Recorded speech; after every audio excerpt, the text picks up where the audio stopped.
Well, hi everybody. Um, it is almost 1 o'clock in the morning, and I should be going to bed, but I'm not because a couple reasons. Number one, I'm rather reluctant to remove my face, which has been really rather fun all day, and I have not the means to recreate this look tomorrow, although that will be remedied soon. Second of all, this is really not for your benefit, it's for mine. I want to get my memories down of this incredible day before I forget, and I'm very capable of forgetting. So that's going to, basically I'm going to take a little bit of time and I'm going to talk about my day today because everyone's going to say, how was the concert? Did you have fun? Did you get to see them? Etc., etc. I'm perfectly capable of telling the same story 50,000 times with the same inflections, the same gestures in all the same places. This is a talent I inherited from my mother. I don't know that that's necessary. I'm going to throw this up there. 10 years from now, I can look back at it and go, oh yeah, that's what happened. And if y'all are interested, then you can watch it. If you want to know the story, I'm going to tell it. And then I'm going to go, well, I'll post my pictures and I'm going to go to bed. Because I wanted to do this before I even post any of my pictures, which are really fun. Although I didn't get some of the ones I would have liked to have. We'll get to that. So this morning, 11 a.m. is when I went over and met Heidi Carter. And she lives just down the street from me, a few blocks. And we spent an hour and a half on this gorgeousness, which is not so gorgeous now. There might still be a bobby pin somewhere in here. Oh, wait, maybe it's gone. Maybe that's why it's all falling out. Anyway, but yeah, I need to buy some more makeup and play with it more. This has really been quite fun. I'm not sure who this chick is I'm looking at still, but yeah, maybe if I had learned how to do this 20 years sooner, I wouldn't be sitting here by myself with a cat. Maybe. Anyway. So it took an hour and a half to do that. And I had the idea in my head, I needed a little purse. I have been thinking about this for days, and I'm like, I really wish I'd done something about this sooner. I'm going, look, I'm not going to carry the suitcase. I carry a suitcase of a purse, but you're with me. Huge thing, and it has, because somebody gave me a big wallet, and I use the big wallet, it goes in the big purse, and I have my hand lotions, and Advil and Tylenol and anything you could possibly want, and it's in the purse and it's huge. I didn't want that for today. I wanted something small. I want to throw in my camera, throw in my phone, my credit card, and my ticket receipt, and pretty much that's it. So I went straight from Heidi's out to Walmart, and I am not a handbag girl. I just literally just walked into the purse section and went, what's small? You're small. You'll do. Bye. Ran out the door. And by then, Jess was already well on her way. She was expecting to get to Salt Lake between 1:30 and 2, and it was already 1. So I ran home. I grabbed my cookies that I had made, and I threw them in the car, put everything in my little bitty purse, left the great big purse at home, and I took off. Got up there. I actually got there just before Jessica's party pulled in. Now, they came down from Pocatello, and the young kid that drove them was a friend of her brother's who didn't even have a ticket for the show. He just was their chauffeur. It was very nice of him to do this. His name was Jairo. And Jairo's about her brother's age and a nice kid. And they got lost because they were trying to use Jessica's phone as a GPS and it wasn't doing such a hot job. So they had gotten as far as South Temple. And I was already parked by the venue. There was tons of free street parking. It was awesome. So I talked them in. And they were able to drive right to me. And I just pointed around the corner and said, park right there. And, that went smooth as silk. And it was awesome because the venue was literally right next to the Gateway Mall. So that took care of food. We walked up to the Gateway. We hit the food court. I took some really silly pictures of the food court. I just had to document everything. So we ate at the food court. And then we had time to kill. And that was my plan. I mean, the plan was We are not rushing. We are going to take this easy. We're going to enjoy the day. We're not going to be trying to get there and missing stuff. No, freaking out. So we had time. And Jess's brother, Ben, really, really, really wanted to go to Discovery Gateway, which is a children's museum. It's free. It's a free children's museum in the Gateway. I highly recommend it for anybody in the area. Take your kids. They had some incredible exhibits. But Jess and I were kind of like, really? Okay, children's museum. Okay. But so we went, and we just basically walked around and watched other people's children have a great time, and we played with puppets in the gift shop.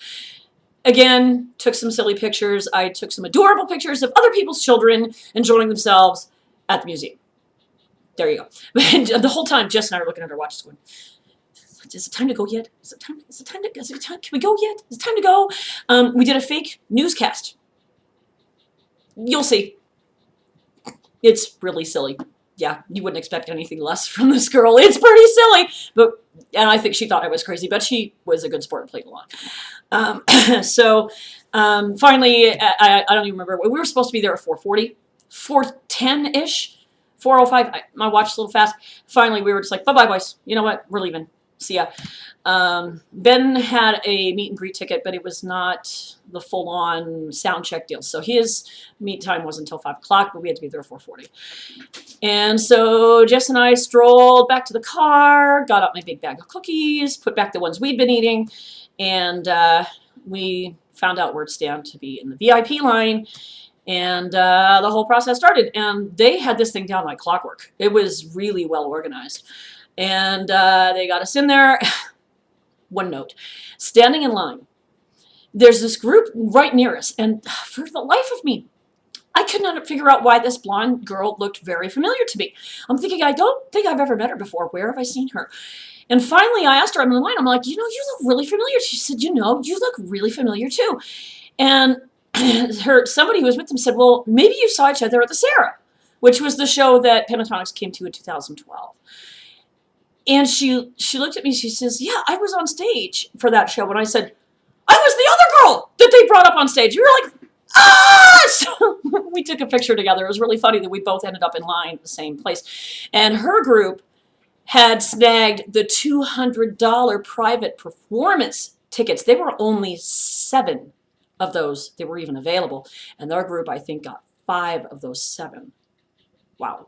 And we asked her mother, we said, how did you get those tickets? And her mother said, before they went on sale, I guessed the pre-sale code.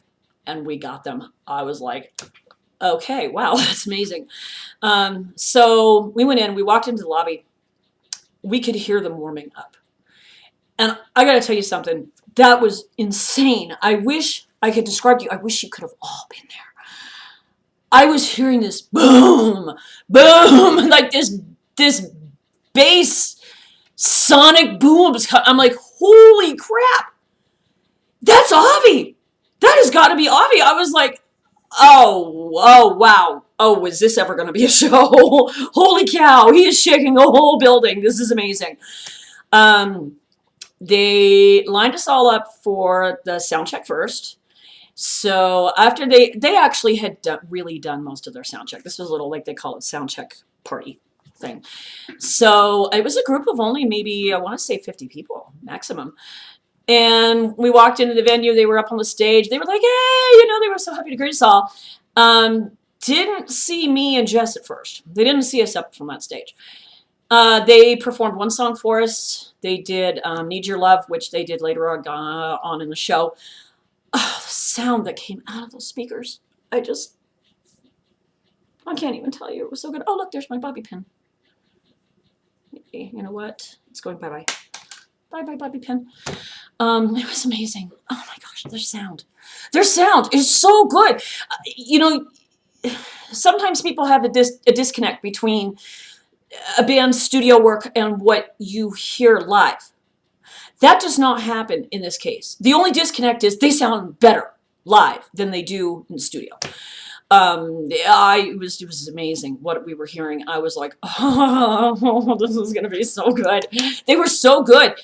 They took a little Q&A session. People asked them questions. That was cool. And then they walked us right back out, and we lined up before into another room, and the band came in and they had this thing set up to you could take your group pictures in front of. Now that was when things really started to get cool. And they had a table right there. We could dump all of our personal stuff, so we didn't have to carry them into the photos. And I walked up to them to take that picture, and that's when they clicked. All 5 of them lit up like little Christmas trees. It was so cool. They're like, oh my gosh, it's so good to see you. Oh, wow. And Scott was like, you look great. And I'm like, I had a makeover. I stood between him and Kirsty. I'm like, I haven't had a makeover done for this. And Kirsty was like, you look fantastic. Scott's like, I cannot get over how good you look. That was awesome. That was like 2 thumbs up, Heidi. There they are. 2 thumbs up from Pentatonix on this face. Thank you very much. It went over very well. They all gave me hugs. They were like, we're so happy to see you. It was awesome. They were such sweethearts. And they had told us, now I have heard later that Mitch has not been feeling well. We weren't told that. We were told that Avi was not feeling very good. And he was on vocal rest. He was not going to be really talking or doing much until the show. But they didn't say anything about poor Mitch. I understand that he has also been kind of under the weather. So they didn't say anything about Mitch. We had no idea Mitch was sick.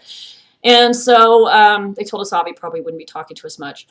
But as I came through for the photo, I did not hug him. I hugged every single one of them. I'm like, Avi, you're sick. I should not hug you. And we kind of waved at each other. And I'm just, you know what? It just kind of, I'm like, no, crap, I need a hug. I'm like, okay, I'm going to get a second chance. We're going to come back around to sign posters because they had you run through this little loop once and they had you run through it a second time. So they ran through everybody's pictures, which went really amazingly quite fast. There were some people that took some really funny pictures. Oh my gosh, people got really creative.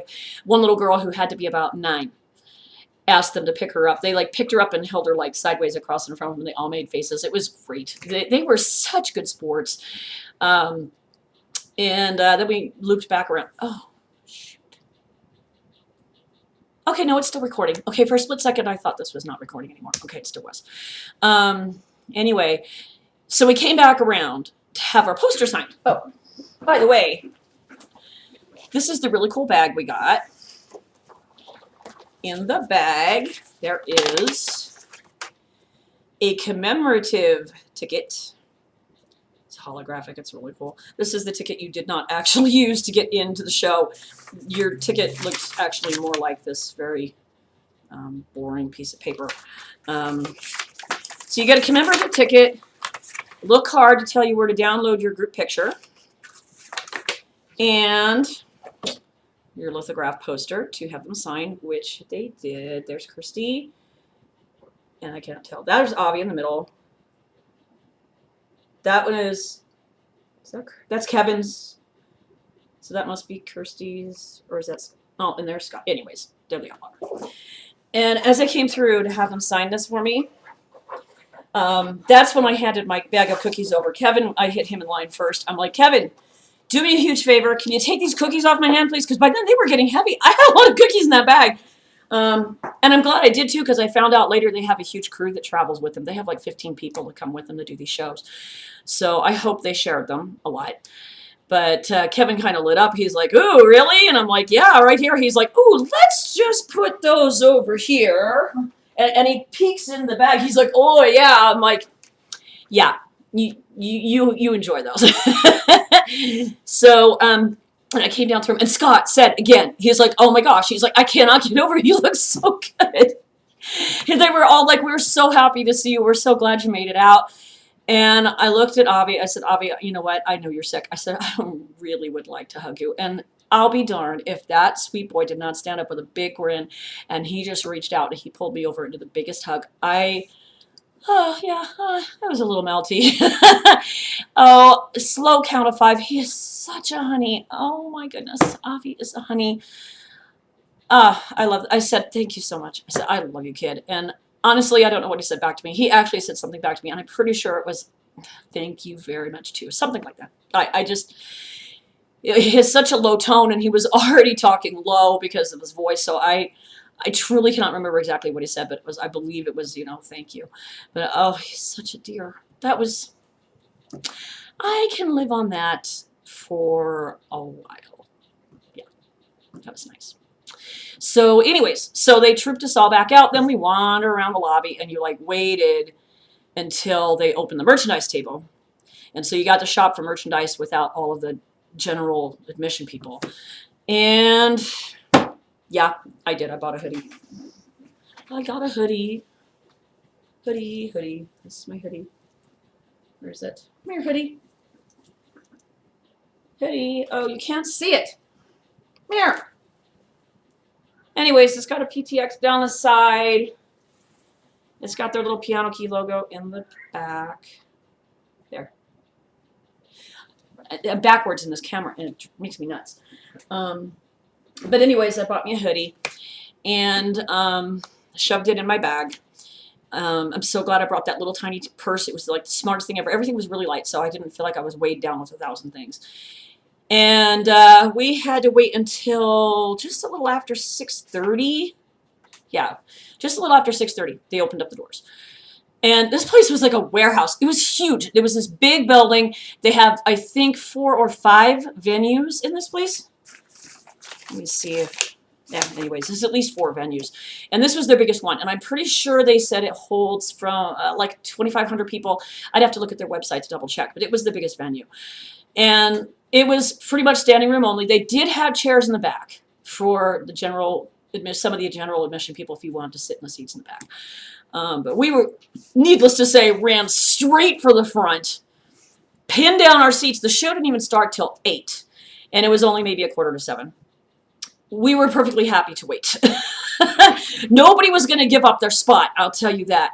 So some of us chatted, and some people like sat on the floor and played on their text phones, and I texted my sister and sent some texts back and forth and chatted some more. There was a girl right at the front of the stage who had done her makeup job to look like Kirsty's in the Daft Punk video, complete with blue wig.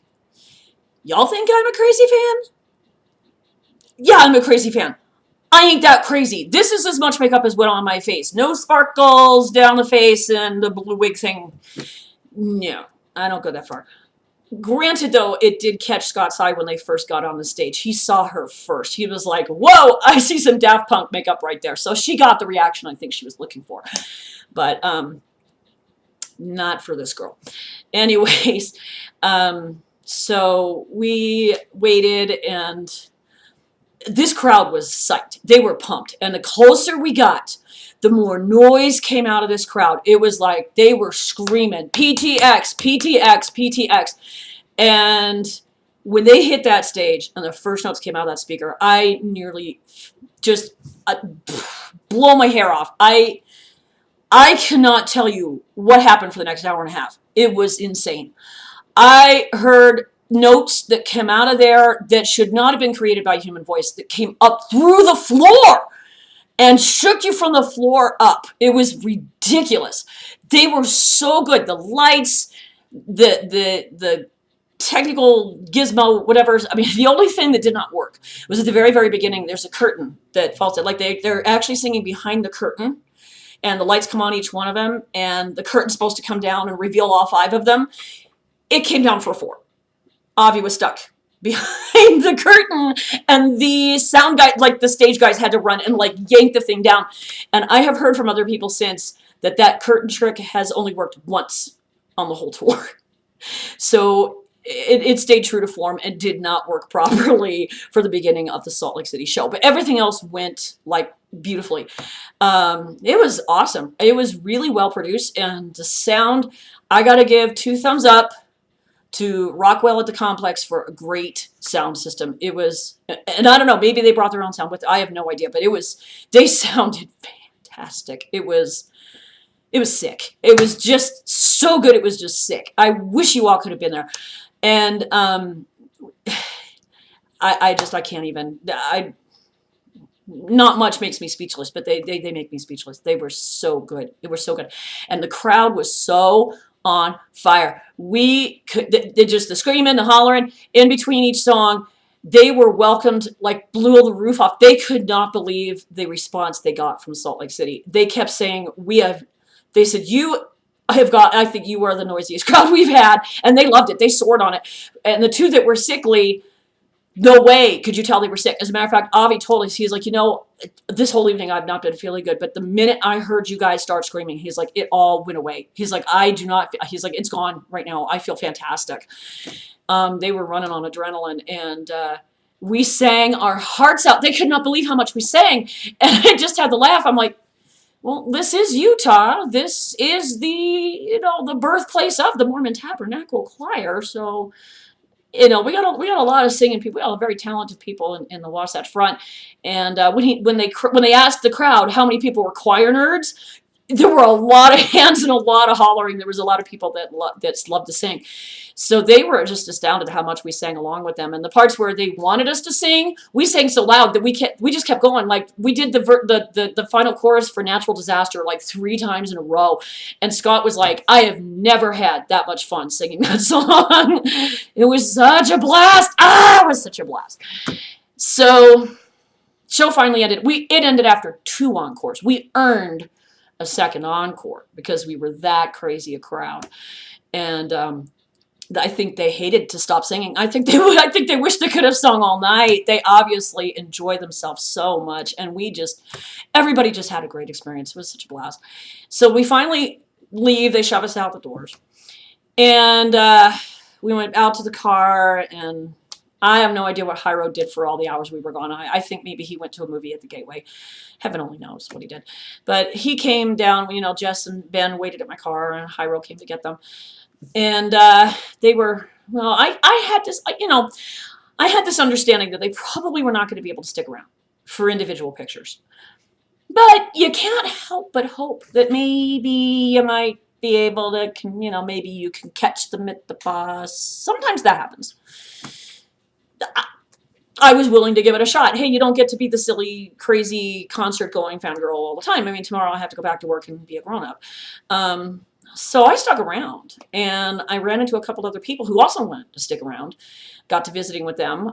One of them now follows me on Twitter. I didn't even catch their names.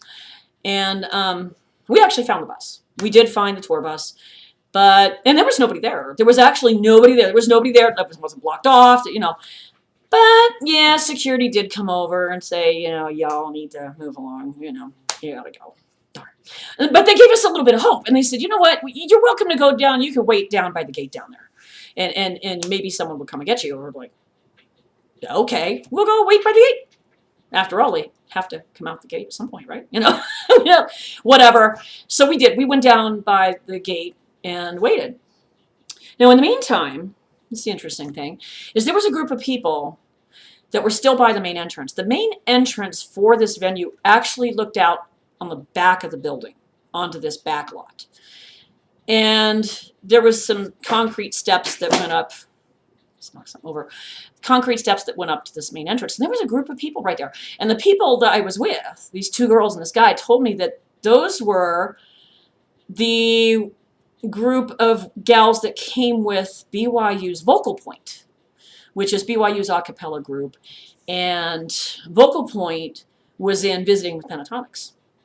And those were like their wives, girlfriends, whatever, that were waiting for them. So they were all on the back patio, like the back porch thing. And we were watching them. And I'm wondering, we're wondering, is that really Vocal Point? Whatever. We were wishing we could go over there and kind of blend in, but we didn't. No, we're not going to go that far. So we stood there and waited. And eventually people came out of the building, met with that group, and started heading in our direction. And as they're coming towards us, I'm looking at them and I'm recognizing some of them from one of Vocal Point's videos. I'm like, yeah, that is the guys from Vocal Point. And all of a sudden, one of the girls next to me goes, Kevin! Would you believe Kevin was with them? He was coming out of the building with that group. And apparently they were going to go get pizza. And he spotted us, lit up again, like a Christmas tree, again. And he comes straight over to us. He is like, no hesitation. He comes straight over he comes straight to me. comes straight to me. He's like, "Oh my gosh, it's so good to see you again." Or did he come to maybe with anyways, he came over with great big hugs. Came over with great big hugs. He's like, "Oh my gosh, like, oh, you guys are out here." We said, "Yeah, you know, we were hoping to see some of you guys." And I said, "So where's the rest of the gang?" He says, "Oh, you know what? They're getting ready for bed." He's like, "We've got a long drive." They were heading up to Canada, and I had a suspicion that was going to probably be the case. But you know, it actually put a really nice low closure on the night to run into him one more time and have the opportunity to tell him, "Thank you for such an incredible show. It was so awesome. And by the way, did you guys enjoy your cookies?" And he says, "Oh, he's like, I can tell you right now, those are already half gone, if not all gone." So apparently those were well enjoyed and they were worth all the effort to put together for them. So I'm glad they got those and enjoyed them. But he gave everybody hugs all around, and we were just like, "Thank you so much." He's like, "Hey, thank you guys for coming. It was so good to have you. It was so good to see you." And we waved him off, and that just kind of tied in a nice little bow on the night.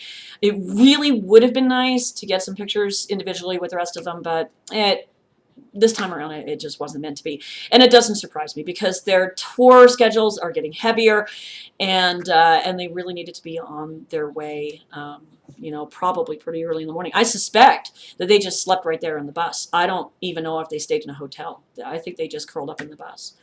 So I may be wrong, but in any case, Kevin was the only the only one of the five of them who was like, "Yeah, let's go get pizza."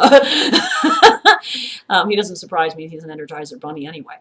So all in all, you know, oh, and then I sat in the car. I didn't even leave right away. I sat in the car. I talked to Shirley, and then I tried to get a hold of Terry. I talked to Shirley and Terry a couple times, and then pulled over on the way home because Terry called me back, and I talked to Terry some more. So it was a while before I actually left the Salt Lake City vicinity and headed for the freeway. But all in all, really, I couldn't have asked for a better day. It was so much fun. And maybe years from now, I'll look back at this silly little video and go, "Hey, wow, that was really, really a cool day, and I'm glad I recorded everything while I still had it fresh." So anyways, there is my Penta concert story for everyone who wanted to know, how did the concert go? Did you see them? Etc., etc., etc. Yes, I saw them, and it was awesome, and they were fabulous. And they're still the nicest kids. I really, really, really, really, really enjoyed that concert. And if they come back here again, and I know that eventually they will, for all I know, it might be Energy Solutions Arena next time. I don't know if they can pop a radio hit. It could very well be. But if you have the opportunity, oh my gosh, go and see them. They were so fabulous. See, like they did it again. Speechless. I cannot talk. They are that good. So, anyways, I am going to post my pictures and then clean my face, and then I'm going to bed and go back to being a normal, responsible adult with a job and taxes and bills to pay and all that stuff tomorrow, which is actually today. It's not tomorrow till I go to bed. So, anyways, love y'all. Say goodbye to this. It'll come back again when I get the proper materials to recreate it. And we will see you later. Bye.